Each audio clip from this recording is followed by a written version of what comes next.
Meet the editors. നമസ്കാരം. Meet the editors ആരംഭിക്കുന്നു. ഭാരത് ജോഡോ ന്യായ് യാത്രയുടെ സമാപന മഹാസമ്മേളനത്തിൽ നിന്നും ഇടതു പാർട്ടികൾ വിട്ടുനിന്നു. വയനാട്ടിലെ രാഹുൽ ഗാന്ധിയുടെ സ്ഥാനാർത്ഥിത്വമാണ് തീരുമാനത്തിന് കാരണം. സമാജ്വാദി പാർട്ടി അധ്യക്ഷൻ അഖിലേഷ് യാദവും പരിപാടിയിൽ പങ്കെടുത്തിട്ടില്ല. ബോളിവുഡിനെ വെല്ലുന്ന നടനാണ് നരേന്ദ്രമോദിയെന്ന് രാഹുൽ ഗാന്ധി പറഞ്ഞു. ഇന്ത്യ സഖ്യത്തിന്റെ ശക്തിപ്രകടനമായി പ്രഖ്യാപിച്ച ഭാരത് ജോഡോ ന്യായയാത്രയുടെ സമാപന സമ്മേളനം മുന്നണിയിലെ ഭിന്നത കൂടി വ്യക്തമാക്കുന്ന വേദിയായി. പ്രധാന പ്രതിപക്ഷ നേതാക്കളായ CPM general secretary Sitaram Yechury, CPI general secretary D രാജ എന്നിവർ വിട്ടുനിന്നു. പാർട്ടി പ്രതിനിധികളെയും മഹാസമ്മേളനത്തിലേക്ക് അയച്ചില്ല. രാഹുൽ ഗാന്ധി വയനാട്ടിൽ മത്സരിക്കുന്നതാണ് വിട്ടുനിൽക്കാൻ പ്രധാന കാരണം. ആലപ്പുഴയിലെ KC വേണുഗോപാലിന്റെ സ്ഥാനാർത്ഥിത്വവും ഇടതു പാർട്ടികളെ ചൊടിപ്പിച്ചു. വിവിധ സംസ്ഥാനങ്ങളിലെ സീറ്റ് വിഭജനത്തിൽ അർഹമായ പരിഗണന കിട്ടാത്തതും വിട്ടുനിൽക്കാൻ കാരണമായി. രാഹുലിന്റെ മത്സരം ഇന്ത്യ സഖ്യത്തിന് എതിരെയാണെന്ന് ഇടതു പാർട്ടികൾ വിമർശിക്കുന്നു. കേരളത്തിലെ UDF LDF പോരാട്ടവും വിട്ടുനിൽക്കാൻ ഇടതു പാർട്ടികളെ പ്രേരിപ്പിച്ചു. ഇടതു പാർട്ടികൾ വിട്ടുനിന്നത് ദേശീയ തലത്തിൽ സഖ്യത്തെ ബാധിക്കില്ല എന്നാണ് ചില കോൺഗ്രസ് നേതാക്കളുടെ വിലയിരുത്തൽ. ഒന്നാം ഭാരത് ജോഡോ യാത്രയിൽ പങ്കെടുക്കും എന്ന് ആദ്യ നിലപാട് അറിയിച്ച പാർട്ടിയായിരുന്നു CPI. അതേസമയം മഹാസമ്മേളനത്തിന് എത്തുമെന്ന് അറിയിച്ച സമാജ്വാദി പാർട്ടി അധ്യക്ഷൻ അഖിലേഷ് യാദവ് പരിപാടിയിൽ നിന്ന് വിട്ടുനിന്നു. പനിയാണ് കാരണമായി പറഞ്ഞത്. മല്ലികാർജുൻ ഖർഗെ പശ്ചിമബംഗാൾ മുഖ്യമന്ത്രി മമതാ ബാനർജിയെ പരിപാടിയിലേക്ക് ക്ഷണിച്ചിരുന്നുവെങ്കിലും മമതയും പങ്കെടുത്തില്ല. ബംഗാളിൽ കോൺഗ്രസിനോട് അകലം പാലിക്കുന്ന മമത 42 സീറ്റിലും ഒറ്റയ്ക്കാണ് മത്സരിക്കുന്നത്. റിപ്പോർട്ടർ, ദില്ലി. വിട്ടുനിന്നത് ന്യായമോ എന്നതാണ് ചോദ്യം.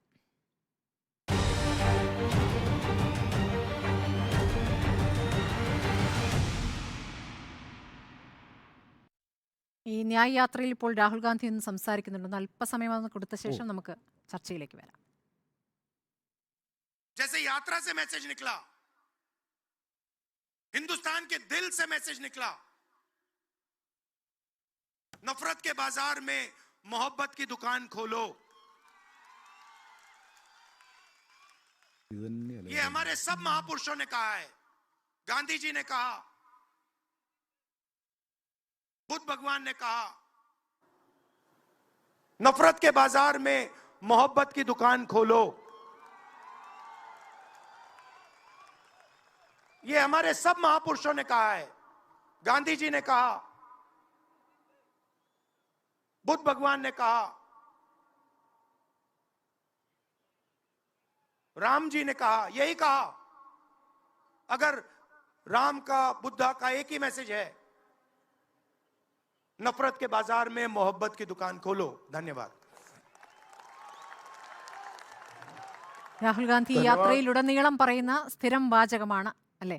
ഉണ്ണി ബാലകൃഷ്ണൻ, ഈ വിട്ടുനിന്നത് CPM-ഉം CPI-യും പോകേണ്ട എന്ന് തീരുമാനിച്ചു. വലിയ ജനസഞ്ചയം ദൃശ്യങ്ങളിൽ കാണാം. പക്ഷേ CPM-ഉം ഇല്ല, CPI-യും ഇല്ല. വിട്ടുനിന്നതിൽ ന്യായമുണ്ട് എന്നാണ് ഞാൻ വിചാരിക്കുന്നത്. അതിനൊരു കാരണമുണ്ട്. കാരണം ഇത് ഇന്ത്യ മുന്നണിയുടെ ഒരു പരിപാടിയല്ല. പ്രധാനമായും ഇത് കോൺഗ്രസ് പാർട്ടി നേതൃത്വം കൊടുത്ത ഭാരത് ജോഡോ ന്യായ യാത്രയുടെ സമാപനമാണ്. ആ സമാപന സമ്മേളനം ഇന്ത്യ മുന്നണിയുടെ ഭാഗമായ നേതാക്കളെ കൂടി അണിനിരത്തിക്കൊണ്ട് ഒരു ശക്തി പ്രകടനമായി ഭാവന ചെയ്യപ്പെട്ടു എന്നുള്ളത് ശരിയാണ്. അതിൽ CPM-നും CPI-ക്കും യഥാർത്ഥത്തിൽ പങ്കെടുക്കാൻ കഴിയില്ല. കാരണം അത് കോൺഗ്രസിൻ്റെ ഒരു പാർട്ടി പരിപാടിയുടെ സമാപനമാണ്. ആ സമാപനത്തിൽ കോൺഗ്രസുമായി നേരിട്ട് സഖ്യമുള്ള പാർട്ടികൾ പങ്കെടുക്കുന്നതിൽ, അവരുടെ നേതാക്കൾ പങ്കെടുക്കുന്നതിൽ തെറ്റുമില്ല. ഇപ്പോൾ ഉദ്ധവ് താക്കറെ പങ്കെടുക്കണം. കാരണം എത്രയോ കാലമായി ഉദ്ധവ് താക്കറയുടെ സഖ്യകക്ഷിയാണ് കോൺഗ്രസ് എന്ന് പറയുന്നത്. സമാജ്വാദി പാർട്ടിയുടെ അഖിലേഷ് യാദവ് പങ്കെടുക്കണം. അദ്ദേഹം ഇന്നിപ്പോൾ പനി കൊണ്ടാണ് പങ്കെടുക്കാത്തതെന്ന് പറയുന്നു. കാരണം അവിടെ ഡയറക്റ്റായ ഒരു സഖ്യത്തിലാണ് അവർ ഏർപ്പെട്ടിരിക്കുന്നത്.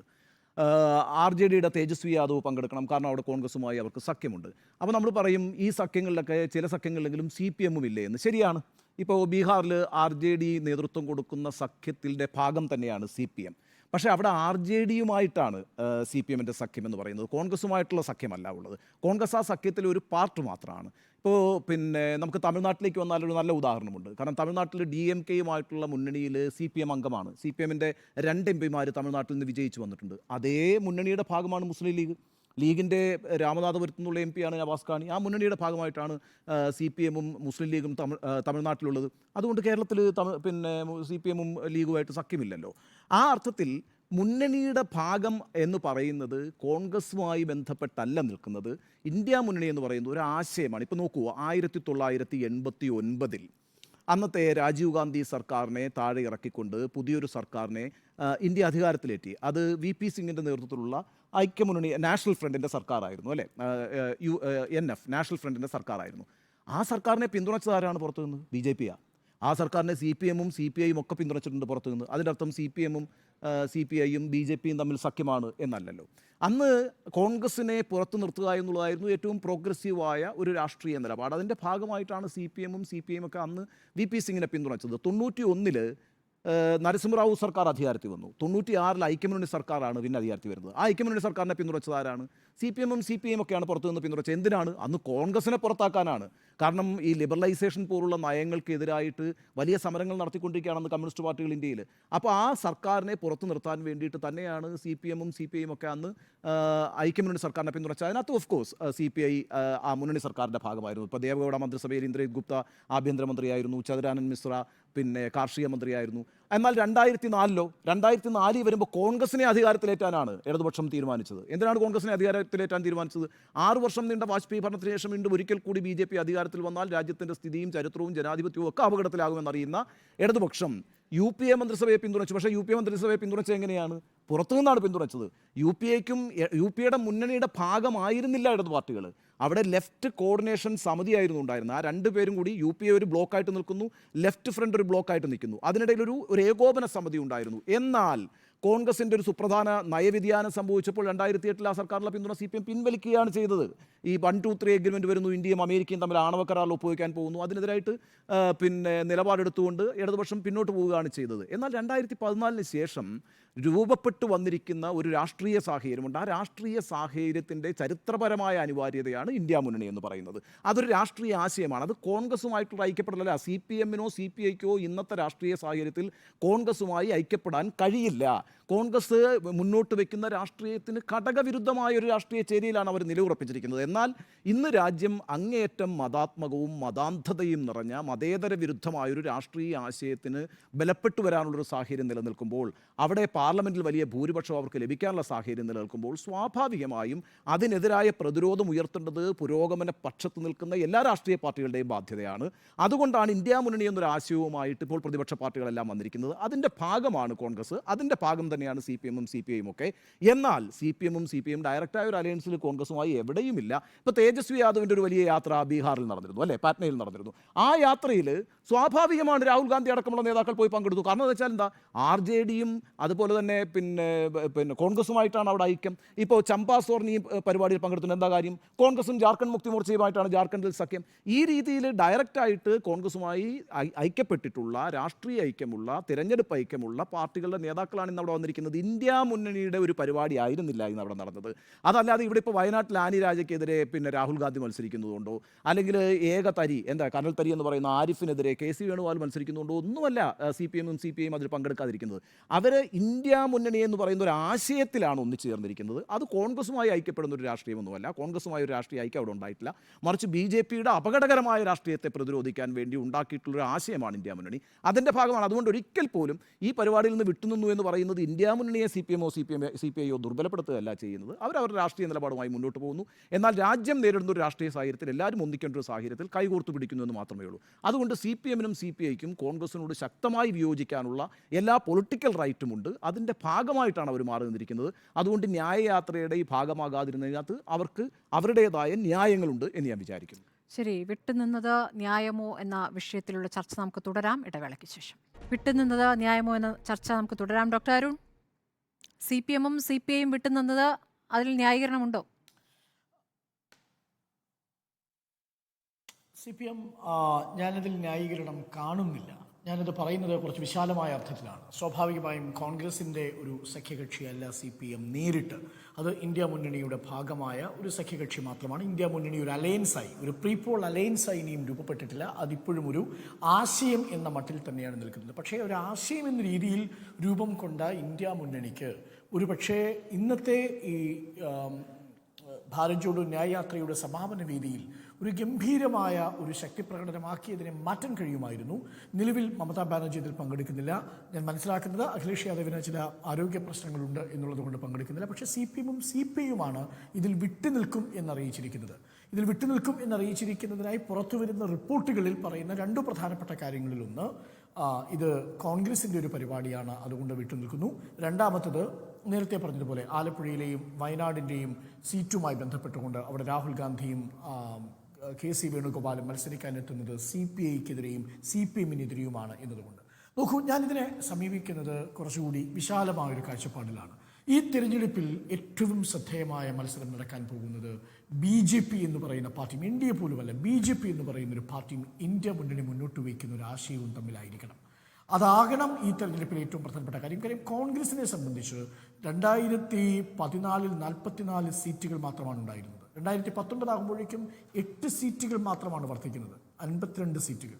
അപ്പോഴും പ്രതിപക്ഷ നേതാവിന് തിരഞ്ഞെടുക്കാൻ കഴിയുന്ന 10% പോലും സീറ്റുകളുടെ കാര്യത്തിൽ എത്താത്ത ഇന്ത്യൻ നാഷണൽ കോൺഗ്രസ് ഏറ്റവും വലിയ ഒരു ഒറ്റക്കക്ഷി എന്ന നിലയിലേക്ക് മാറേണ്ടതുണ്ടെങ്കിൽ, ചുരുങ്ങിയ പക്ഷം ഒരു ശക്തമായ ഒരു പ്രതിപക്ഷ നേതാവിനെയെങ്കിലും കിട്ടണമെന്നുണ്ടെങ്കിൽ കോൺഗ്രസിന് സാധ്യമായി വിജയിക്കാനിടയായ സാഹചര്യങ്ങളിലെല്ലാം മത്സരിക്കണം. എന്തുകൊണ്ടാണ് രാഹുൽ ഗാന്ധി വയനാട്ടിൽ മത്സരിക്കുന്നത്?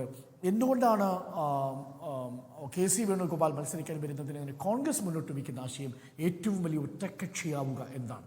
ഭരണം എന്നുള്ളത് അസാധ്യമാണെങ്കിൽ പോലും ഒരു പ്രതിപക്ഷ നേതാവിൻ്റെ സാന്നിധ്യം അവിടെ ഉണ്ടാകണമെന്നുണ്ടെങ്കിൽ ഏറ്റവും വലിയൊരു ഒറ്റക്കക്ഷി നിങ്ങൾക്ക് അവിടെ കിട്ടിയേ മതിയാകൂ. ഒരു പ്രീ പോൾ അലയൻസ് സാധ്യമാകാത്ത സാഹചര്യത്തിൽ. അതുകൊണ്ട് വയനാട്ടിലും ആലപ്പുഴയിലും മത്സരിക്കുന്നതിനുള്ള ന്യായീകരണം അതാണ്. അത് കോൺഗ്രസിന് ഏറെക്കുറെ കൺവിൻസിംഗ് ആയ രീതിയിൽ പറയാനും സാധിക്കും. നമുക്ക് വേണമെങ്കിൽ പറയാം എന്തുകൊണ്ട് രാഹുൽ ഗാന്ധിക്ക് വാരണാസിയിൽ പോയി മത്സരിക്കാൻ കഴിയുന്നില്ല, എന്തുകൊണ്ട് രാഹുൽ ഗാന്ധി അമേഠിയിൽ പോയി മാത്രം മത്സരിക്കുന്നില്ല. രാഹുൽ ഗാന്ധി അമേഠിയിൽ മത്സരിക്കുമായിരിക്കും വയനാടിനോടൊപ്പം. പക്ഷേ വിജയസാധ്യതയുള്ള സീറ്റുകളിൽ മത്സരിക്കുക എന്നത് വളരെ പ്രായോഗികമായൊരു സമീപനമാണ്. പക്ഷേ ഇന്ത്യ മുന്നണി എന്ന് പറയുന്ന ആശയത്തെ ഒരുപക്ഷെ CPIയും CPMും ഇന്ന് വിട്ടുനിൽക്കുന്നതിലൂടെ ദുർബലപ്പെടുത്തുന്നു എന്ന് തന്നെയാണ് ഞാനും കണക്കാക്കുന്നത്. അതിൻ്റെ അർത്ഥം ഇനി വരാൻ പോകുന്ന നാളുകളിൽ അവർ ചേരുന്നില്ല എന്നല്ല. കാര്യം ഈ ഭാരത് ജോഡോ ന്യായയാത്ര ആരംഭിക്കുന്നത് മണിപ്പൂരിൽ നിന്ന്, തോബാലിൽ നിന്ന് ആരംഭിച്ച് 62 ദിവസങ്ങൾ പങ്കെടുക്കുമ്പോൾ അതിലേറ്റവും ശ്രദ്ധേയമായ ഒരു സ്റ്റേറ്റ് വെസ്റ്റ് ബംഗാളായിരുന്നു. വെസ്റ്റ് ബംഗാളിൽ എത്തുമ്പോഴാണ് മമതാ ബാനർജി ഇന്ത്യ മുന്നണിയിൽ നിന്ന് അടർന്നു നിൽക്കുന്നു, മാറി നിൽക്കുന്നു എന്ന കൃത്യമായ സന്ദേശം നമുക്ക് കിട്ടുകയും അവർ ഒറ്റയ്ക്ക് വെസ്റ്റ് ബംഗാളിൽ സീറ്റുകൾ പ്രഖ്യാപിക്കുകയും ചെയ്യുന്നത്. പക്ഷേ അവിടെ CPIഎമ്മിൻ്റെ 2 നേതാക്കൾ റാലിയിൽ പങ്കെടുത്തു. ഒന്ന് സെക്രട്ടറി മുഹമ്മദ് സലീം, മറ്റൊന്ന് കേന്ദ്ര ക്യാബിനറ്റ് അംഗം സുജൻ ചക്രവർത്തി. രണ്ടുപേരും ഈ ഭാരത് ജോഡോ ന്യായയാത്രയിൽ ഫെബ്രുവരി മാസത്തിൽ മുർഷിദാബാദിൽ പങ്കെടുക്കുന്നുണ്ട്. എന്ന് പറഞ്ഞാൽ അതൊരു സ്വാഭാവികമായ ഒരു പാർട്ട്ണർ അല്ലെങ്കിൽ കൂടി, ഒരു അലയൻസ് പാർട്ട്ണർ അല്ലെങ്കിൽ കൂടി CPIയും ഈ ഭാരത് ജോഡോ ന്യായയാത്രയുടെ ഒരു വേളയിൽ പങ്കെടുത്തിട്ടുണ്ട്, ഈ ഭാരത് ജോഡോ ന്യായയാത്രയുടെ ഭാഗമായിട്ടുണ്ട്. അതുകൊണ്ട് സമാപന സമ്മേളനത്തിൽ വിട്ടുനിൽക്കുന്നത് ഞങ്ങൾ കോൺഗ്രസിൻ്റെ സ്വാഭാവിക സഖ്യകക്ഷിയല്ല എന്ന വാദം അവിടെ അപ്രസക്തമാണ്. അങ്ങനെയാണെങ്കിൽ വെസ്റ്റ് ബംഗാളിൽ സുജൻ ചക്രവർത്തിയും ഈ മുഹമ്മദ് സലീമും ഭാരത് ജോഡോ ന്യായയാത്രയിൽ പങ്കെടുക്കാൻ പാടില്ലായിരുന്നു. അപ്പോൾ ഇതൊരു ഇന്ത്യ മുന്നണിയുടെ ഒരു പ്ലാറ്റ്ഫോമായി മാറ്റുകയാണ്. കിട്ടാവുന്ന അവസരങ്ങളിലെല്ലാം ഇന്ത്യ മുന്നണിയുടെ ഒരു അവസരമാക്കി മാറ്റുക എന്നതാണ് ഒരു പൊളിറ്റിക്കൽ സ്ട്രാറ്റജിയെ വരേണ്ടിയിരുന്നത്. അതിന് ഏതെങ്കിലും തരത്തിൽ കേരളത്തിലെയോ അതല്ലെങ്കിൽ വെസ്റ്റ് ബംഗാളിൽ പോലും അവർ ഒരുമിച്ച് മത്സരിക്കാൻ പോകുന്നുവെന്നാണ് ഞാൻ മനസ്സിലാക്കുന്നത്. 14 സീറ്റുകൾ മാത്രമാണ് CPM സ്ഥാനാർത്ഥികളെ പ്രഖ്യാപിച്ചത്.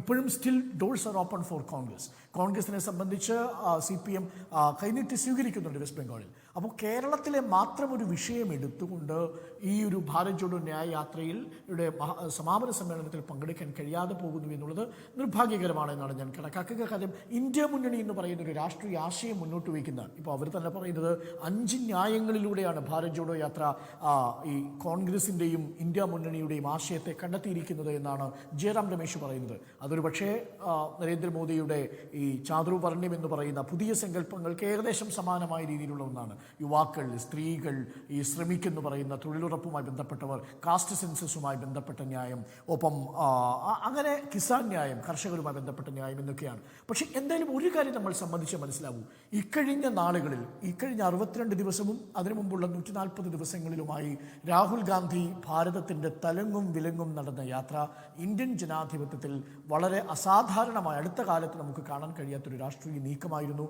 അതൊരു വലിയൊരു പൊളിറ്റിക്കൽ എഫേർട്ടായിരുന്നു. ആ എഫേർട്ട് കാര്യമായ ഒരു ഫലമുണ്ടാക്കുമോ എന്ന് നമുക്കറിയില്ല നമ്പറുകളുടെ കണക്കിൽ. പക്ഷേ അതൊരു ആശയത്തെ ഉൽപ്പാദിപ്പിക്കാൻ ശ്രമിച്ചിട്ടുണ്ട്. ആ ആശയത്തോട് ഐക്യപ്പെട്ട് നിൽക്കണമായിരുന്നു CPMും CPIയും എന്നാണ് ഞാൻ കണക്കാക്കുന്നത്. കാരണം ഇന്ന് അവിടെ എത്തിയിരിക്കുന്ന ഫറൂഖ് അബ്ദുള്ള അടക്കമുള്ള ആളുകൾ, അല്ലെങ്കിൽ തേജസ്വി യാദവ് അടക്കമുള്ള ആളുകൾ, ഞാൻ മനസ്സിലാക്കുന്നത് ആം ആദ്മി പാർട്ടിയിൽ നിന്ന് തന്നെ ഒരുപക്ഷെ സൗരഭ് ഭരദ്വാജ് അടക്കമുള്ള ഡൽഹി ആരോഗ്യ വകുപ്പ് മന്ത്രിയും അവിടെ പങ്കെടുത്തിട്ടുണ്ടാകും എന്നാണ്. അപ്പോൾ പഞ്ചാബിൽ അവർ തമ്മിൽ ഒരു സഖ്യവുമില്ല. പക്ഷേ എന്നിട്ടും ആം ആദ്മി പാർട്ടി ഈ ഭാരത് ജോഡോ ന്യായയാത്രയുടെ സമാപന സമ്മേളനത്തിൽ പങ്കെടുക്കുന്നു. അതുകൊണ്ട് ഇതിൽ ന്യായം പറയാൻ ഈ സീറ്റിൻ്റെ കാര്യമാണ് ന്യായം പറയുന്നതെങ്കിൽ അത് വളരെ ഇടുങ്ങിയ ഒരു പ്രായോഗികമായ മനസ്സിൽ നിന്നാണ് വന്നത്.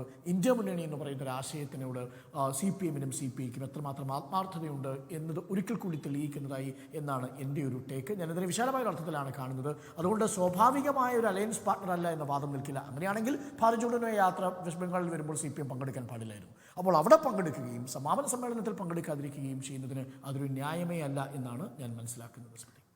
ശരി, ഈ ന്യായ് യാത്ര ഈ സാമൂഹിക സാമ്പത്തിക രാഷ്ട്രീയ നീതി എന്ന മുദ്രാവാക്യവുമായിട്ടാണ് തുടങ്ങിയത്. ജനുവരി 14-ന് മണിപ്പൂരിലെ ഇംഫാലിൽ നിന്ന് തുടങ്ങുന്നതിൽ തന്നെ ഒരു കൃത്യമായ രാഷ്ട്രീയം ഉണ്ടായിരുന്നല്ലോ. അവിടെ നിന്ന് തുടങ്ങി 63 ദിവസം പിന്നിട്ടുകൊണ്ടാണ് ഈ യാത്ര ഇന്നിപ്പോൾ സമാപിച്ചിരിക്കുന്നത്.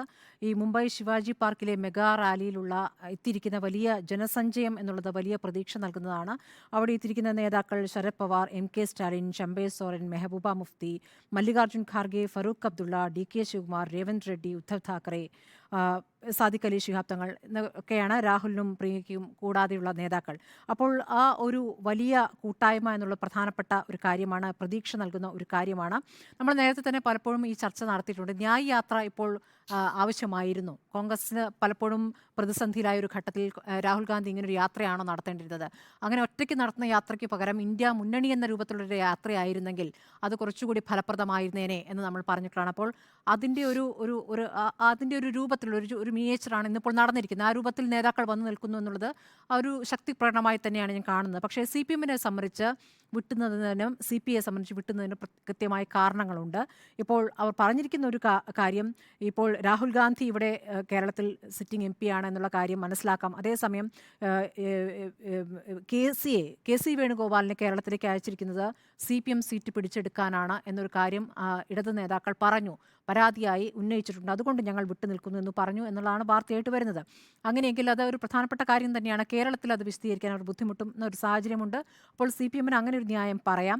നേരത്തെ സീതാറാം യെച്ചൂരി, കാരാട്ട് അടക്കമുള്ള നേതാക്കളെ ക്ഷണിച്ചെങ്കിലും അവർ റാലിയിൽ നിന്ന് വിട്ടുനിൽക്കുകയായിരുന്നു. നേരത്തെ ഭാരത് ജോഡോ യാത്രയുമായി ബന്ധപ്പെട്ട് കേരളത്തിൽ അന്ന് രാഹുൽ നടത്തിയ യാത്രയിൽ ഇവിടെ വലിയ പ്രതിഷേധങ്ങളും പരിഹാസങ്ങളൊക്കെ CPM നേതാക്കളുടെ ഭാഗത്തുണ്ടായിരുന്നെങ്കിലും യെച്ചൂരി അടക്കമുള്ള നേതാക്കൾ ആ യാത്രയെ വലിയ രൂപത്തിൽ ശ്ലാഘിക്കുകയും പ്രതികരിക്കുകയും ഒക്കെ ചെയ്ത് നമ്മൾ കണ്ടിട്ടുള്ളതാണ്. പക്ഷേ ഇപ്പോൾ തെരഞ്ഞെടുപ്പ് സാഹചര്യമാണ് എന്നതും ഇന്ത്യ മുന്നണിയിൽ ആ രൂപത്തിൽ പൂർണ്ണാർത്ഥത്തിൽ അതിൻ്റെ ഭാഗമായി നിൽക്കുകയല്ല CPM, പുറത്തുനിന്നുള്ള പിന്തുണയാണ് എന്നുള്ളത് ഒരു പ്രധാനപ്പെട്ട ഘടകമാണല്ലോ. അപ്പോൾ അതുകൊണ്ട് തന്നെ CPM-നെ സംബന്ധിച്ചൊരു ന്യായം അവർക്ക് മുന്നോട്ട് പറയാം. അതേസമയം എല്ലാവരും കൂടി ഒരുമിച്ച് നിൽക്കേണ്ട ഒരു പ്രത്യേക രാഷ്ട്രീയ സാഹചര്യം എന്നുള്ള പ്രധാനപ്പെട്ട കാര്യമാണ്. അപ്പോൾ അങ്ങനെ നിൽക്കുമ്പോൾ അത് ഒരു ചോദ്യമായി ഉന്നയിക്കപ്പെടും. പക്ഷേ കേരളത്തിലെ സാഹചര്യം എന്നുള്ള പ്രധാനപ്പെട്ട ഘടകമാണ്. തമിഴ്നാട്ടിൽ അവിടുത്തെ CPM നേതാക്കളുടെ പ്രചാരണ പോസ്റ്ററുകളിൽ രാഹുൽ ഗാന്ധിയുടെ പടമാണ്. അതിൽ പ്രധാനപ്പെട്ട CPM നേതാക്കളെ ഒഴിവാക്കിക്കൊണ്ടാണ് രാഹുൽ ഗാന്ധിയുടെ പടം വച്ചിരിക്കുന്നത്. അപ്പോൾ അങ്ങനെയുള്ള ചിത്രമൊക്കെ നമ്മൾ മറ്റ് സംസ്ഥാനങ്ങളിൽ കാണുന്നുണ്ട്. ഇവിടെ മത്സരം LDF-ഉം UDF-ഉം തമ്മിലാണ് എന്നുള്ള പ്രധാനപ്പെട്ട വിഷയം നിൽക്കുന്നുണ്ട്. അത് വിശദീകരിക്കാൻ ബുദ്ധിമുട്ടാണ് എന്നുള്ളൊരു കാര്യം കൂടി നിൽക്കും. അപ്പോൾ കേരളത്തിലെ സാഹചര്യം കൃത്യമായിട്ടും അത് പ്രധാനമായ പരിഗണനയായി എടുക്കേണ്ടി വരുമെന്നുള്ളൊരു വിഷയം അവിടെ നിൽക്കുന്നു. വലിയ അർത്ഥത്തിലുള്ള അല്ലെങ്കിൽ ദേശീയ അടിസ്ഥാനത്തിൽ ഇപ്പോഴത്തെ സാഹചര്യം വെച്ച് നോക്കുമ്പോൾ അത് ശരിയാണോ എന്ന് ചോദ്യം ഉയരുമ്പോഴും CPM-നെ സംബന്ധിച്ചും CPI-യെ സംബന്ധിച്ചും ഇപ്പോൾ ഒരു ന്യായമുണ്ട്, വിട്ടുന്നതിൽ അവർക്ക് ന്യായമുണ്ടെന്ന് പറയാം. പക്ഷേ സമാജ്വാദി പാർട്ടി കൃത്യമായ സഖ്യം, സീറ്റ് ധാരണയൊക്കെ ആയിക്കഴിഞ്ഞ ശേഷം പനിയാണ് എന്നാണ് അദ്ദേഹം പറഞ്ഞിരിക്കുന്നത്. അഖിലേഷ് യാദവ് പങ്കെടുക്കാത്ത, പക്ഷേ പനിയുണ്ട് അഖിലേഷ് യാദവിന് വിട്ടു നിൽക്കേണ്ടി വന്നാൽ ഒരു പ്രതിനിധി അയക്കാമായിരുന്നു. അങ്ങനെ ആ രൂപത്തിൽ ഒരു പ്രതിനിധി ഇല്ലാതിരുന്നത് മോശമായി പോയി എന്നൊരു വിഷയം കൂടി അവിടെ നിൽക്കുന്നുണ്ട്. സുജിയ, ഈ രണ്ട് റാലികളും തമ്മിലുള്ള ഒരു കമ്പാരിസൺ ആണ് ഭാരത് ജോഡോ ന്യായ യാത്രയിലേക്ക് വരുമ്പോൾ. ആദ്യത്തെ ഭാരത് ജോഡോ യാത്ര എന്തുകൊണ്ടാണ് ഇത്രയും വിജയമായത്, രണ്ടാമത്തെ ന്യായ യാത്ര എന്തുകൊണ്ടാണ് അത്രയധികം ശ്രദ്ധിക്കപ്പെടാതെ പോയത്, ആ രണ്ട് കാര്യങ്ങൾ കൂടി പറഞ്ഞതിന് ശേഷം ഞാൻ ഈ വിട്ടുനിന്നതിലേക്ക് വരാം. വിട്ടുനിന്നത് ന്യായമല്ല എന്നതാണ് എൻ്റെ ടേക്ക്. ആ അഭിപ്രായം ഞാൻ ആദ്യമേ തന്നെ സൂചിപ്പിക്കുകയാണ്. ഇപ്പോൾ ഈ ഒരു മെഗാ റാലിയിലേക്ക് എത്തുന്നത് അതൊരു കൾമിനേഷൻ ആണല്ലോ, നേരത്തെ സൂചിപ്പിച്ചതുപോലെ 15 സംസ്ഥാനങ്ങളിലൂടെ ആദ്യം പോയ ഇടങ്ങളല്ല. രണ്ടാമത്തെ റാലി വരുമ്പോൾ കറക്റ്റായിട്ടൊരു റൂട്ട് സെറ്റ് ചെയ്യുന്നു. 15 സംസ്ഥാനങ്ങളിലൂടെ 106 ജില്ലകളിലൂടെയാണ് ഈ 6300 കിലോമീറ്റർ ഭാരത് ജോഡോ ന്യായ് യാത്ര നടത്തുന്നത്. ആ ഭാരത് ജോഡോ യാത്രയിൽ നിന്ന് രണ്ടാമത്തെ യാത്രയിലേക്ക് വരുമ്പോൾ കൂട്ടിച്ചേർക്കുന്ന ന്യായ് അത് തന്നെയായിരുന്നു ഈ പോൾ ക്യാമ്പയിനിൽ പ്രധാനമായും ഉപയോഗിക്കാൻ പോകുന്നത് എന്ന് അന്ന് തന്നെ രാഹുൽ ഗാന്ധി സൂചിപ്പിച്ചിരുന്നതുമാണ്. ഈ ഇന്ത്യ മുന്നണിക്ക് ഈ ഒരു യാത്ര എത്രത്തോളം ഗുണം ചെയ്തു എന്നുള്ളതാണ് നമ്മൾ ചിന്തിക്കേണ്ടത്. കാരണം ഒരു തെരഞ്ഞെടുപ്പിലേക്ക് വരുന്നു. ആദ്യത്തെ ഭാരത് ജോഡോ യാത്ര കഴിഞ്ഞ് വന്ന കർണാടകയിൽ നമ്മൾ അതിൻ്റെ ഫലം കാണുന്നു. എന്നാൽ രണ്ടാമത്തെ ഭാരത് ജോഡോ ന്യായ് യാത്രയിലേക്ക് പോകുമ്പോൾ കോൺഗ്രസിന്റെ കയ്യിലുള്ളത് എന്താണ്? പ്രധാനപ്പെട്ട 3 സംസ്ഥാനങ്ങളിലെ തെരഞ്ഞെടുപ്പ് പരാജയമാണ്. അപ്പോൾ കുറച്ചുകൂടി ആസൂത്രിതമായി വേണമായിരുന്നു ആ യാത്ര നിശ്ചയിക്കാൻ. ഈ ഇന്ത്യ മുന്നണി രൂപീകരിച്ചതിന് ശേഷം നടന്ന ആ തെരഞ്ഞെടുപ്പിൽ ആ ഇന്ത്യ മുന്നണിയെ തന്നെ എടുത്ത് മാറ്റിവെച്ചുകൊണ്ടാണ് ആ തെരഞ്ഞെടുപ്പുകളിലേക്ക് ഫോക്കസ് ചെയ്തത്. ആ നീക്കം ആദ്യമേ പാളുന്നു. ഇന്ത്യ മുന്നണിയും ഒരു ഭാഗത്ത് നഷ്ടപ്പെടുന്നു, തെരഞ്ഞെടുപ്പ് ഫലവും നഷ്ടപ്പെടുന്നു. അങ്ങനെ ആകെ പൊട്ടിപ്പാളീസായി നിൽക്കുന്ന കോൺഗ്രസിനെയാണ് എടുത്ത് പുനരുജ്ജീവിപ്പിച്ച് ഭാരത് ജോഡോ ന്യായ് യാത്ര എന്ന് പറഞ്ഞുകൊണ്ട് രാഹുൽ ഗാന്ധി ഈ 15 സംസ്ഥാനങ്ങളിലൂടെയും കൊണ്ടുപോയത്. അതിൽ 5 ന്യായം 25 ഗ്യാരണ്ടി അതായിരുന്നല്ലോ അതിൻ്റെ ഒരു പ്രധാനപ്പെട്ട ഫോക്കസായി പറഞ്ഞിരുന്നത്.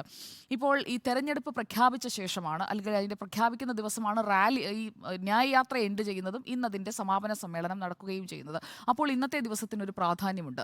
അതായത് ഇന്നത്തെ ദിവസമാണ് ആദ്യത്തെ ഒരു ഇലക്ഷൻ മീറ്റിംഗായി ഇന്ത്യ മുന്നണിക്ക് സംഘടിപ്പിക്കാൻ കഴിയുന്നത്. അതുകൊണ്ട് മറ്റ് നേതാക്കളെല്ലാം അണിനിരന്നു. രാഹുൽ ഗാന്ധിയും മല്ലികാർജ്ജുൻ ഖർഗെയും കഴിഞ്ഞാൽ ഫറൂഖ് അബ്ദുള്ള പങ്കെടുക്കുന്നു. DK ശിവകുമാറിനൊപ്പം തന്നെ MK സ്റ്റാലിനെ നമ്മൾ അവിടെ കാണുകയാണ്. രേവന്ത് റെഡ്ഡിയുണ്ട്. അതോടൊപ്പം തന്നെ ഉദ്ധവ് താക്കറെ അവിടെ കാണുകയാണ്. അപ്പോൾ കോൺഗ്രസിന്റെ ഭരിക്കുന്ന സംസ്ഥാനങ്ങളിലെ നേതാക്കളെ മാത്രമല്ലല്ലോ നമ്മളവിടെ ഡിസ്പ്ലേഡായി കാണുന്നത്. ഇവിടെ നിന്ന് സാദിഖ് അലി ശിഹാബ് തങ്ങളെ കാണുന്നു, പ്രകാശ് അംബേദ്കർ, തേജസ്വി യാദവ്, ഇവരെല്ലാവരും അണിനിരക്കുന്ന ഒരു വേദിയിൽ, ആ വേദിയിലെ സാന്നിധ്യം എന്ന് പറയുന്നത് ലെഫ്റ്റിന് വളരെ പ്രധാനപ്പെട്ടതാണ്. കാരണം ഇന്ത്യ ബ്ലോക്കായി ഫംഗ്ഷൻ ചെയ്യാൻ അവർക്ക് താല്പര്യമുണ്ടായിരുന്നെങ്കിൽ ഇന്നത്തെ ആ വേദിയിൽ ഇടത് നേതാക്കൾ ഉണ്ടാകുമായിരുന്നു, അല്ലെങ്കിൽ പ്രതിനിധികളെങ്കിലും ഉണ്ടാകുമായിരുന്നു. മുഖ്യമന്ത്രി പിണറായി വിജയൻ പോയി നിൽക്കണം, അല്ലെങ്കിൽ സീതാറാം യെച്ചൂരി പോയി നിൽക്കണം എന്നല്ല ഞാൻ പറയുന്നത്. അറ്റ്ലീസ്റ്റ് പ്രതിനിധികളെങ്കിലും ആ വേദിയിൽ ഉണ്ടാകണമായിരുന്നു. കാരണം ഇന്ത്യ വേഴ്സസ് NDA എന്ന രീതിയിലുള്ള ഒരു തെരഞ്ഞെടുപ്പ് തീയതി പ്രഖ്യാപിച്ചു കഴിഞ്ഞതിന് ശേഷം നടക്കുന്ന ഒരു ഇവൻ്റാണ്. ആ ഇവൻറ്റിനെ മാധ്യമ ശ്രദ്ധ കിട്ടുമെന്ന് അവർക്കറിയാം, എല്ലാവരും ചർച്ച ചെയ്യുമെന്ന് അവർക്കറിയാം. ആ ഒരു ഇവൻറ്റ് ഉപയോഗിക്കുന്നതിൽ ഇടതുപക്ഷം പരാജയപ്പെട്ടു എന്നതാണ് ഇന്നത്തെ ഈ ദിവസത്തെ ഈ മെഗാ റാലി കാണുമ്പോൾ എനിക്ക് മനസ്സിലാക്കാൻ കഴിയുന്നത്. കാരണം ഒരു ഡിസ്പ്ലേ ആണ് അവർ മിസ് ചെയ്തത്, ഒരു ഓപ്പർച്യൂണിറ്റിയാണ് അവർ മിസ് ചെയ്തത് എന്നുള്ളതാണ്. പിന്നെ ഈ ഒരു യാത്രയുടെ ഒരു ബേസിക് ഫ്രെയിംവർക്ക്, ആ ഒരു ബേസിക് ഫ്രെയിംവർക്കിലേക്ക് വന്നു കഴിഞ്ഞാൽ ഈ യാത്ര കൊണ്ട് എന്താണ് ഉണ്ടായ നേട്ടം? ഈ യാത്ര കൊണ്ടുണ്ടായ നേട്ടം എന്താണ് എന്ന് ചോദിച്ചു കഴിയുമ്പോൾ ജനങ്ങളിലേക്ക് ഇറങ്ങിച്ചെല്ലാൻ കഴിഞ്ഞു. ഒരു ജോയിന്റ് ക്യാമ്പയിൻ അഗെയിൻസ്റ്റ് BJP, അതിന് കോൺഗ്രസ് ഒരു ഫ്രണ്ട് റണ്ണറായി നിൽക്കുന്നു, കോൺഗ്രസ് ആണ് അതിന് നേതൃത്വം നൽകുന്നത് എന്നൊക്കെ ആശയം എന്ന രീതിയിൽ അണികൾക്ക് മുന്നിൽ അവതരിപ്പിക്കാം. പക്ഷേ അതിൽ എന്ത് സംഭവിച്ചു, എന്താണ്, what is in there back, എന്താണ് അവർക്ക് തിരിച്ചു കിട്ടിയിരിക്കുന്നത് ഈ യാത്ര കഴിയുമ്പോൾ? രാഹുൽ ഗാന്ധിയുടെ ഒരു യാത്രയ്ക്ക് ശേഷം വരുമ്പോൾ നമ്മൾ കുറേ സാധനങ്ങളൊക്കെ പർച്ചേസ് ചെയ്യുമല്ലോ സാധാരണ ട്രിപ്പൊക്കെ പോകുമ്പോൾ. അപ്പോൾ ആ രീതിയിലാണെങ്കിൽ ഈ ഒരു യാത്രയിലൂടെ സമാഹരിക്കാൻ കഴിഞ്ഞത് എന്ന് പറയുന്നത് ഒരു കാര്യമാണ്. ഓർഗാനിക് ആയിട്ടുള്ളൊരു ഇന്റർമിംഗ്ലിംഗ് ഉണ്ടായിട്ടുണ്ട്. താഴെത്തട്ടിലെ പ്രവർത്തകരുമായി രാഹുൽ ഗാന്ധിക്ക് ഇടപഴകാൻ കഴിഞ്ഞിട്ടുണ്ട്. പിന്നെ ഈ കേഡേഴ്സിനിടയിൽ ഉണ്ടായിട്ടുള്ള അലസത, ഉദാസീനത അതൊക്കെ മാറ്റി നമുക്കൊരു പാർട്ടിയുണ്ട്, ആ പാർട്ടി ഈ തെരഞ്ഞെടുപ്പിനെ നേരിടാൻ പോവുകയാണ്, അതിനു മുൻപ് നമുക്ക് പാർട്ടി സംവിധാനത്തെ ഉണർത്തണം. ആ ഒരു ബേസിക് ആയിട്ടുള്ളൊരു കമ്മ്യൂണിക്കേഷൻ ഈ വന്ന സംസ്ഥാനങ്ങളിലൊക്കെ ഒരു പക്ഷേ നടന്നിട്ടുണ്ടാകാം. പക്ഷേ ഒന്നാം യാത്രയിൽ കണ്ട പ്രമുഖരെയൊന്നും ഈ രണ്ടാമത്തെ യാത്രയാകുമ്പോഴേക്കും നമ്മൾ കാണുന്നില്ല. അതെന്തുകൊണ്ടാണ്? ഒന്നാമത്തെ യാത്രയിൽ പോകുമ്പോൾ കൂടെ നടക്കാൻ, ഇത്തവണ ബസ്സിലായിരുന്നു യാത്ര എന്ന് പറയാം, എങ്കിൽ പോലും പലയിടങ്ങളിലായി വേദികളിലേക്ക് ഇവരെയൊക്കെ എത്തുന്ന ഒരു സാഹചര്യം ഉണ്ടാകേണ്ടതായിരുന്നില്ലേ? കാരണം കമൽഹാസനും പൂജാ ഭട്ടും അമോൽ പലേക്കറും മുൻ army chief general retired Deepak കപൂറും മുൻ RBI ഗവർണർ രഘുറാം രാജനും അടക്കമുള്ള ആളുകൾ എത്തിയതുകൊണ്ടാണ് ഒന്നാമത്തെ ഭാരത് ജോഡോ യാത്രയ്ക്ക് ബ്രാൻഡ് വാല്യൂ കൂടിയത്. അങ്ങനെ നോക്കുമ്പോൾ ഇത്തവണത്തെ യാത്രയ്ക്ക് ബ്രാൻഡ് വാല്യൂ ഇല്ല. അപ്പോൾ ആ ബാഗ് എടുത്ത് നോക്കുമ്പോൾ ആ ഭാഗം ശൂന്യമായി കിടക്കുകയാണ്. ഇനി ഇന്ത്യ മുന്നണിയുടെ ഇപ്പോഴത്തെ ഈ ഏറ്റവും വലിയ തിരിച്ചടി എന്ന് പറയുന്നത് എന്താണ്? ബീഹാറിലേക്ക് ഈ യാത്ര എത്തുമ്പോഴാണ് ജനുവരി മാസത്തിൽ എന്ത് സംഭവിക്കുന്നത്? ഇന്ത്യ മുന്നണിയുടെ പ്രോപ്പറായിട്ടുള്ളൊരു കമ്മ്യൂണിക്കേഷൻ നടക്കുന്നില്ല, പ്രോപ്പറായിട്ടുള്ളൊരു യോഗം നടക്കുന്നില്ല എന്ന് പറഞ്ഞുകൊണ്ട് ഇന്ത്യ മുന്നണി എന്ന ആശയത്തിൽ എല്ലാവരെയും ഒന്നിപ്പിക്കാൻ മുൻകൈ എടുത്ത നിതീഷ് കുമാർ എന്ത് ചെയ്യുന്നത്? ഇന്ത്യ മുന്നണിയുടെ വാതിൽ തുറന്നിട്ട് ഇറങ്ങിയങ്ങ് പോയി. എന്നിട്ട് NDAയുടെ അകത്ത് കയറി അവിടെ വളരെ സേഫായി നിൽക്കുകയാണ്. അപ്പോഴും രാഹുൽ ഗാന്ധിയുടെ യാത്ര ഇങ്ങനെ തുടരുകയാണ്. മമതാ ബാനർജിയുടെ ബംഗാൾ, മമതാ ബാനർജി, തൃണമൂൽ കോൺഗ്രസ് ഇതൊക്കെ ഒന്നിച്ച് നിന്ന് ഈ ഇന്ത്യ ബ്ലോക്കിന് ശക്തി പകരുമെന്ന് പ്രതീക്ഷിച്ചല്ലോ. അവിടെ എന്താ സംഭവിച്ചത്? മമതയുടെ ബംഗാളിൽ യോഗം ചേരാൻ പോലും അനുമതിയില്ലാതെ കാത്തുകിടക്കേണ്ടി വന്നു. അതാണ് ഈ ഭാരത് ജോഡോ ന്യായ് യാത്രയ്ക്ക് ബംഗാളിൽ സംഭവിച്ചത്. പിന്നെ RLDയുടെ ജയന്ത് ചൗധരി ഇന്ത്യ ബ്ലോക്കിനൊപ്പമായിരുന്നല്ലോ ആ ആദ്യ കൂടിയാലോചനകൾ നിന്നപ്പോൾ ഉണ്ടായിരുന്നത്. ജയന്ത് ചൗധരിയും പോകുന്നു. അപ്പോൾ ഫസ്റ്റ് യാത്ര എന്ന് പറയുന്നത് ഭാരത് ജോഡോ യാത്ര ഒരു ഗ്രാൻഡ് അഫെയർ ആയിരുന്നു. രാഹുൽ ഗാന്ധിയുടെ യാത്ര എന്ന രീതിയിൽ ഇവിടെ കന്യാകുമാരി മുതൽ കശ്മീർ വരെ നല്ല വിസിബിലിറ്റി കിട്ടിയ യാത്രയായിരുന്നു. കേരളത്തിലൂടെ കടന്നുപോയപ്പോൾ ഇടതുപക്ഷം അന്നും വിമർശിച്ചു. കേരളത്തിലെ ആ 19 ദിവസമാണ് ഏറ്റവും കൂടുതൽ ചർച്ച ചെയ്യപ്പെട്ടത്. അപ്പോൾ അങ്ങനെയുള്ള അതേ സ്റ്റാൻഡ് തന്നെയാണ് ഇടതുപക്ഷത്തിന് ഇന്ത്യ മുന്നണി രൂപീകരിച്ച ശേഷം നടക്കുന്ന ഭാരത് ജോഡോ ന്യായ് യാത്രയോടും. അതുകൊണ്ട് തന്നെ വിട്ടുനിന്നത് ഒരു മുന്നണി എന്ന രീതിയിൽ കേന്ദ്ര സർക്കാരിനെ, BJPയെ എതിർക്കാനായി ഏറ്റവും കൂടുതൽ പറയുന്നത് ഞങ്ങളാണ്, ഏറ്റവും കൂടുതൽ പ്രവർത്തിക്കുന്നത് ഞങ്ങളാണ്, അതിൻ്റെ ആശയാടിത്തറ ഉള്ളത് ഞങ്ങൾക്കാണ് എന്ന് പറയുന്ന ഇടതുപക്ഷത്തിൻ്റെ പൊള്ളത്തരമാണ് ഇന്നത്തെ ആ വിട്ടുനിൽക്കലിലൂടെ, ആ അസാന്നിധ്യം കൊണ്ട് മനസ്സിലാക്കാൻ കഴിയുന്നത്. പിന്നെ രാമക്ഷേത്ര പ്രാണപ്രതിഷ്ഠ അത് നടക്കുന്നത് എപ്പോഴാണ്? ഈ റാലി ജനുവരി 14 തുടങ്ങുന്നു, 22-ാം തീയതി രാമക്ഷേത്ര പ്രാണപ്രതിഷ്ഠാ ചടങ്ങ് നടക്കുന്നു. അപ്പോൾ ഈ യാത്രയുടെ ഒരാഴ്ചയ്ക്കുള്ളിൽ തന്നെ ഈ യാത്രയുടെ ഒരു വിസിബിലിറ്റിയും ഈ യാത്രയുടെ ഒരു പ്രാധാന്യവും അത് കൂടുതൽ ആളുകളിലേക്ക് എത്തുന്നതും എല്ലാം നിലയ്ക്കുകയാണ്. കോൺഗ്രസിനുള്ളിൽ തന്നെ അഭിപ്രായമുണ്ടായിരുന്നു ഈ സമയത്ത് ഒരു യാത്ര നടത്തുന്നത് അത് എത്രത്തോളം നമുക്ക് ഗുണകരമാകുമെന്ന് ചിന്തിക്കണം എന്ന്.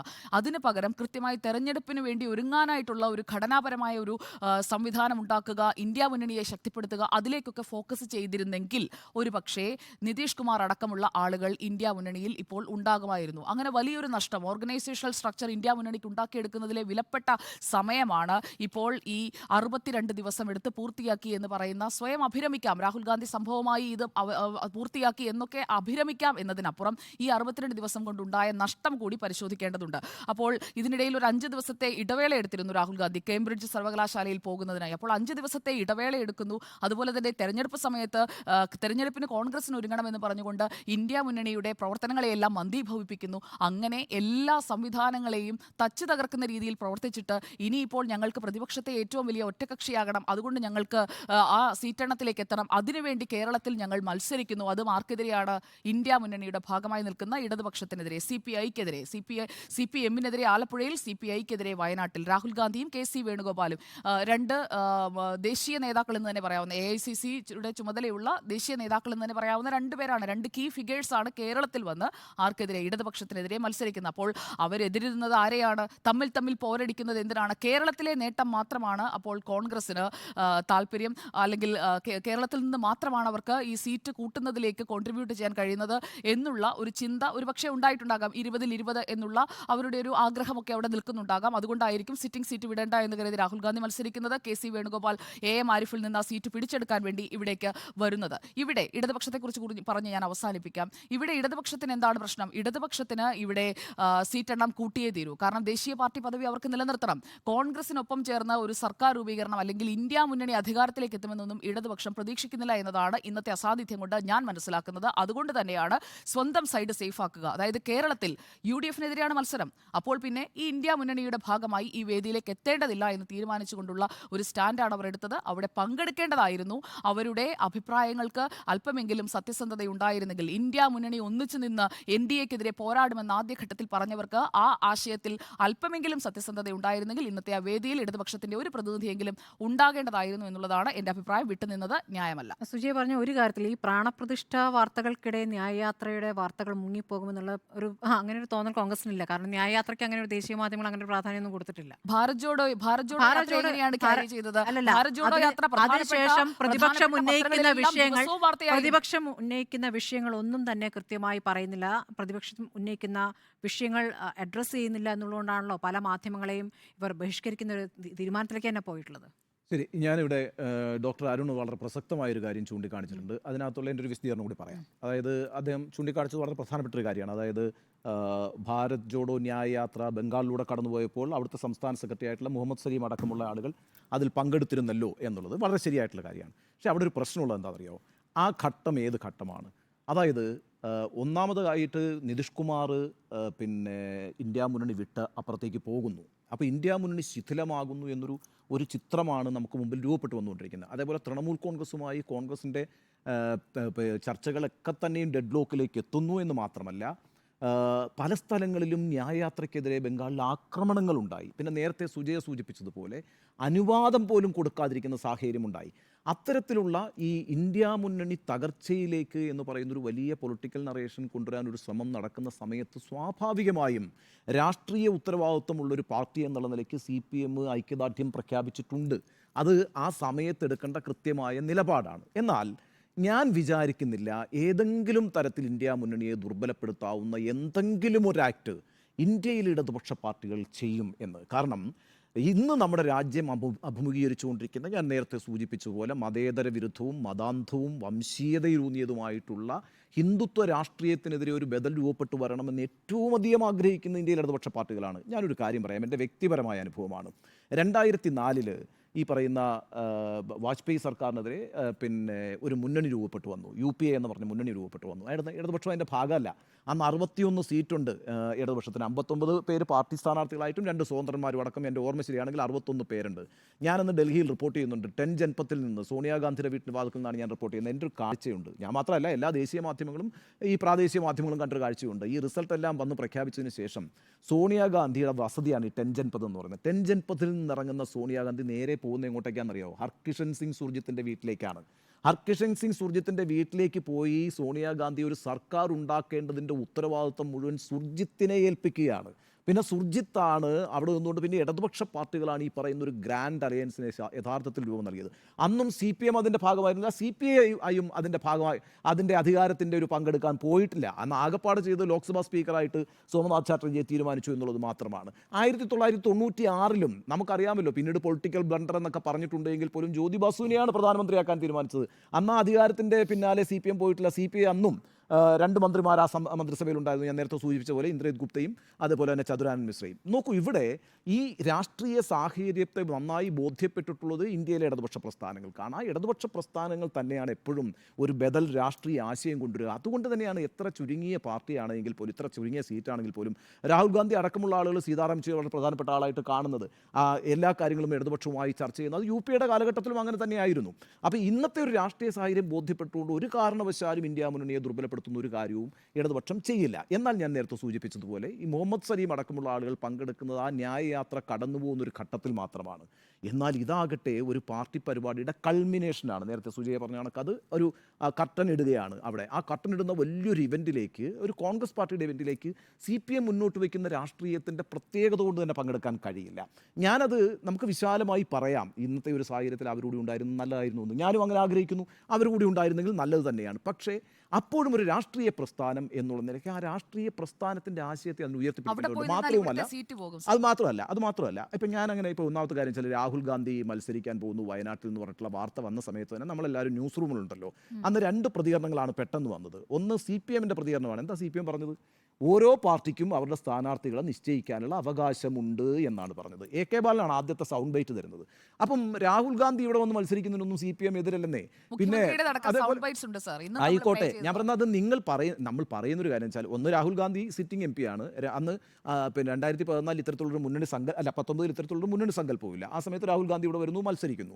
നിശ്ചയമായും അതിൻ്റെ നഷ്ടമുണ്ടായ ആളുകൾ തന്നെയാണ് CPMഉം ഇടതുപക്ഷ മുന്നണിയും. ഇപ്പോൾ അയാൾക്ക് സിറ്റിംഗ് MP എന്ന് പറഞ്ഞൊരു പദവിയുണ്ട്. നിശ്ചയമായും അവർക്ക് മത്സരിക്കാനുള്ള അവകാശമുണ്ട്. ആകെ അതിനകത്തൊരു എതിരഭിപ്രായം ഉന്നയിച്ചത് CPIയുടെ ദേശീയ നിർവാഹക സമിതി യോഗമാണ്. അവരതിനകത്തൊരു എതിരഭിപ്രായം ഉന്നയിച്ചിരുന്നു, ഇവിടെ വന്ന് മത്സരിക്കുന്നത് ശരിയല്ല എന്ന് പറഞ്ഞിരുന്നു. ഇനി അങ്ങനെ അല്ലെങ്കിൽ തന്നെയും സുജയ നോക്കൂ, ഈ രാഹുൽ ഗാന്ധിയും KC വേണുഗോപാലും അല്ലെങ്കിലും അവിടെ വരുന്നത് 2 കോൺഗ്രസ് സ്ഥാനാർത്ഥികൾ തന്നെയാണ്. മത്സരം ഈസ് എഗെയിൻസ്റ്റ് കോൺഗ്രസ്, യാതൊരു സംശയവുമില്ല. പിന്നെ നമുക്ക് പറയാം, രാഹുൽ ഗാന്ധിയെ പോലൊരു നേതാവ് ഇന്ത്യ മുന്നണിക്ക് നേതൃത്വം കൊടുക്കുന്ന സമയത്ത് ഇവിടെ ഒന്ന് മത്സരിച്ചുകൂടായിരുന്നതൊക്കെ.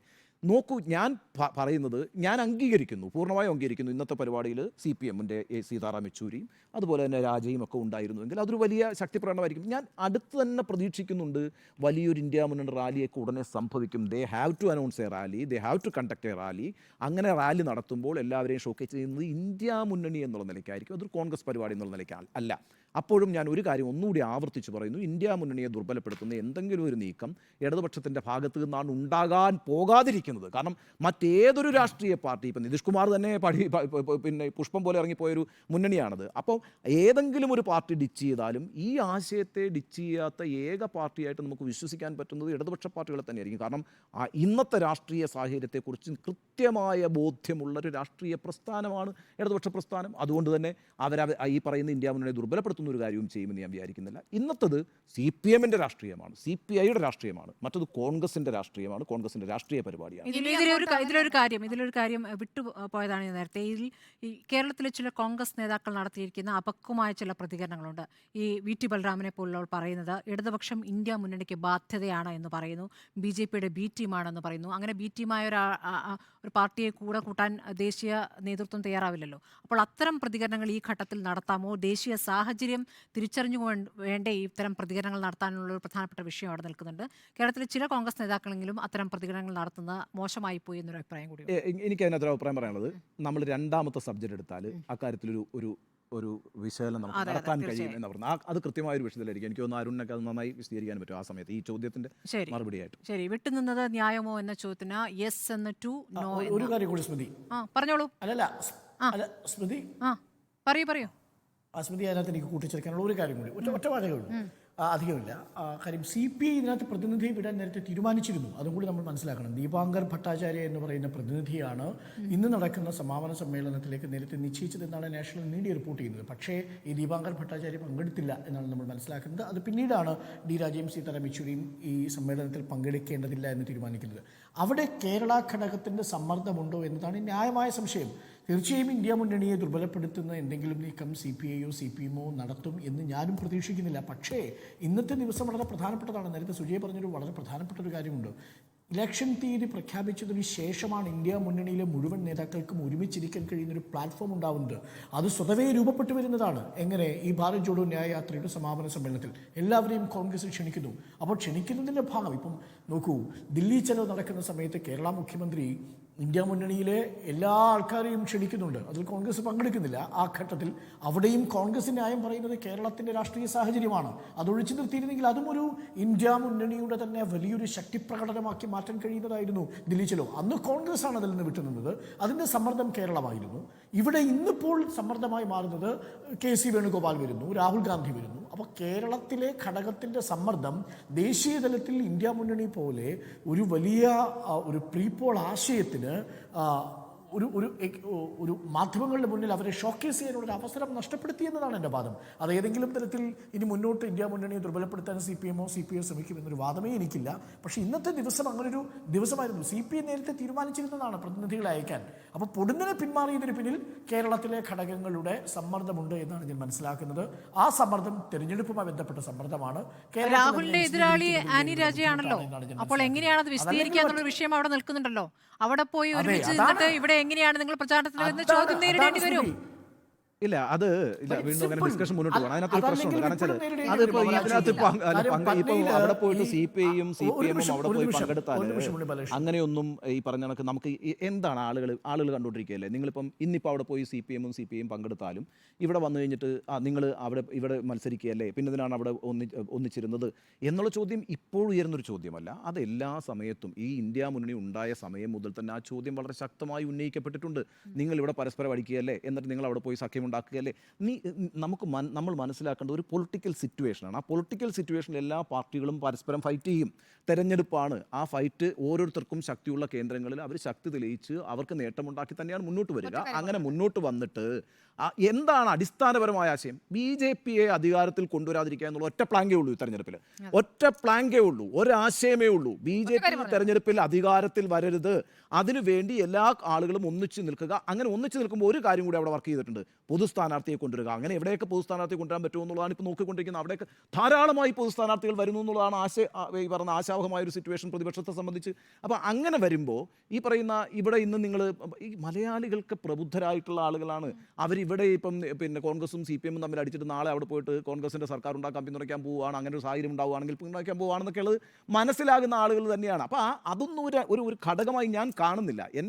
ഞാൻ ഉന്നയിക്കാൻ ശ്രമിക്കുന്നൊരു പ്രശ്നം എന്ന് പറയുന്നത് ഈ പറയുന്ന നമുക്ക് ആഗ്രഹിക്കാം ഇത്തരത്തിൽ കോൺഗ്രസ് സംഘടിപ്പിക്കുന്ന ഒരു പരിപാടിയുടെ അവസാനത്തിൽ പോയിട്ട് CPM കൂടി പങ്കെടുത്താൽ ഒരു നല്ല മെസ്സേജ് ഇപ്പോൾ ഉണ്ടാകുമായിരുന്നു എന്നൊക്കെ പറയുന്നത് ഇപ്പോഴത്തെ തെരഞ്ഞെടുപ്പ് രാഷ്ട്രീയത്തിൽ ഒട്ടും തന്നെ സംഭാവ്യമായൊരു കാര്യമല്ല. മാത്രമല്ല CPMും കോൺഗ്രസും കൂടി കൈകോർത്ത് പിടിക്കുന്നത് ആശയപരമായിട്ടുമല്ല, മറിച്ച് ഇപ്പോഴത്തെ ഒരു രാഷ്ട്രീയ സാഹചര്യത്തിൻ്റെ അനിവാര്യതയായിട്ട് ബന്ധപ്പെട്ടാണ്. അപ്പോൾ അതുകൊണ്ട് ഇപ്പോൾ ഈ എടുത്തിരിക്കുന്ന തീരുമാനം എന്ന് പറയുന്നത് ഏതെങ്കിലും തരത്തിൽ ഇതിനെ ഒരു പിന്നോട്ടടിക്കും ഇന്ത്യ മുന്നണിയെന്ന് ഞാൻ ഇഷ്ടപ്പെടുന്നില്ല, സത്യസന്ധമായ ഞാനൊരു ആശങ്ക. കാര്യം പറഞ്ഞോട്ടെ, ഇന്ത്യ മുന്നണി എന്ന് പറയുന്ന ആ സംവിധാനം ഉണ്ടെങ്കിൽ ആ സംവിധാനമായിട്ട് പോകും. ഇടതുപക്ഷം അതിന്റെ ഭാഗമൊന്നും ആകില്ല. ഇടതുപക്ഷം കേരളത്തിൽ നിന്ന് കിട്ടാവുന്നത്ര സീറ്റ് സ്വന്തമാക്കുക എന്ന ഒറ്റ ലക്ഷ്യത്തിലാണ് മുന്നോട്ട് പോകുന്നത്. അവർക്ക് ദേശീയ പാർട്ടി പദവി നിലനിർത്തുക എന്നത് തന്നെയാണ് ഇടതുപക്ഷത്തിന്റെ ഈ തെരഞ്ഞെടുപ്പിലെ ആത്യന്തികമായ ലക്ഷ്യം. അല്ലാതെ ഇന്ത്യ മുന്നണിയെ ശക്തിപ്പെടുത്തുകയോ കോൺഗ്രസിന്റെ നേതൃത്വത്തിൽ അധികാരത്തിലേക്ക് അത് വരുമെന്ന് പ്രതീക്ഷിക്കുകയോ ഒന്നുമല്ല. ഇടതുപക്ഷം വസ്തുനിഷ്ഠമായി പറഞ്ഞാൽ ഞാൻ പൂർത്തിയാക്കട്ടെ. ഉണ്ണിസാർ ഇങ്ങനെ മനക്കോട്ട കിട്ടുന്നത് പോലെ ഇന്ത്യ മുന്നണി അധികാരത്തിൽ വരാനൊന്നും ഇല്ല, ഞാൻ പറഞ്ഞിട്ടില്ല മനക്കോട്ട കെട്ടിയിട്ടില്ല. ഇന്ത്യ മുന്നണി അധികാരത്തിൽ വരുമെന്നും ഞാൻ പറഞ്ഞിട്ടില്ല. എന്നെ വേണ്ടി അത് ആരോപിക്കണ്ട. ഞാൻ പറഞ്ഞത് ഈ 61 സീറ്റ് ഉണ്ടായിരുന്ന CPM ഇടതുപക്ഷം അക്കാലത്ത് വാങ്ങിച്ചിട്ടില്ല അധികാരം. ഇനി മറ്റേ പശ്ചിമ ബംഗാൾ മുഖ്യമന്ത്രിയാണ് ജ്യോതിവാസിന്റെ കൈ കൊണ്ട് കൊടുത്തിട്ട് പറയാണ് പ്രധാനമന്ത്രിയാണ് നിങ്ങൾ എന്ന് പറഞ്ഞിട്ട് അന്ന് സ്വീകരിച്ചിട്ടില്ല. ഞാൻ പറഞ്ഞ അവരുടെ ആ നിലപാടിനെ സംബന്ധിച്ച് എനിക്കൊരു സംശയമില്ല. അവരോട് ഞാൻ യോജിക്കുന്നു വിയോജിക്കുന്നു, അല്ലെങ്കിൽ ഭാവിയിൽ ഇന്ത്യ മുന്നണി അധികാരത്തിൽ വരുമോ, ഈ തെരഞ്ഞെടുപ്പിന് ശേഷം അധികാരത്തിൽ വരുമോ, അതൊക്കെ ജനങ്ങൾ തീരുമാനിക്കട്ടെ. ഞാൻ പറയുന്നത് രാഷ്ട്രീയ നിലപാടുകൾ എടുക്കുന്നതിനകത്ത് അണുവിട സത്യസന്ധതയില്ലായ്മ കാണിക്കാത്തൊരു ഒരു സ്വഭാവം ഇടതുപക്ഷ പ്രസ്ഥാനങ്ങൾക്ക് ഇന്ത്യയുടെ ചരിത്രത്തിലുണ്ട്. അത് മാത്രമാണ് ഞാൻ ഉന്നയിച്ചത്. ശരി, നമുക്ക് അടുത്ത വിഷയത്തിൽ കൂടി പോകേണ്ടതുണ്ട്. ഇത് ഇവിടെ അവസാനിപ്പിക്കുകയാണ്. വിട്ടുനിന്നത് ന്യായമോ എന്നതായിരുന്നു ചോദ്യം. യെസ് എന്ന് 2, നോ എന്ന് 2.